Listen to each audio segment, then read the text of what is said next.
একটি লোক অনেক বছর ধরে পড়ে থাকা সুইমিং পুল পরিষ্কার করতেছিল, কিন্তু সে যখন পানির গর্তে হাত দেয় তখন কোনো একটা কিছু হঠাৎ তার হাত কেটে ফেলে। তারপর ওই গর্ত থেকে আঠালো কালো পানি বের হতে থাকে। ভয় পেয়ে সবাই সাথে সাথে একজন এক্সপার্টকে ডাকে। এক্সপার্ট ভালো করে চেক করার পরে বলে এখানে কোনো সমস্যা নেই, তাই পুল পরিষ্কার করে আবার তৈরি করে ফেলে। কিন্তু আসল ঝামেলা তো এখন শুরু হবে। পরের দিন একটি ছেলে সুইমিং পুলে গোসল করতেছিল।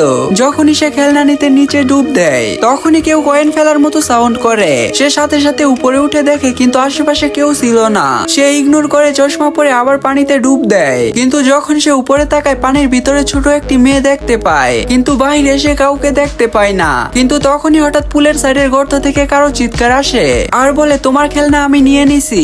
সে ভয় পেয়ে গর্তের কাছে যায় আর উকি দেওয়ার পরেই দেখতে পায় তার খেলনা ওইখানেই ছিল। সে এটি বের করার চেষ্টা করে কিন্তু খেলনা ভিতরেই আটকে ছিল। কিন্তু যখন সে আরো জোর দেয় তখন একটি ভয়ানক কালো পচা হাত এসে তাকে ধরে ফেলে। বন্ধুরা, পার্ট 2 দেখার জন্য ভিডিওটিতে লাইক করে দিন।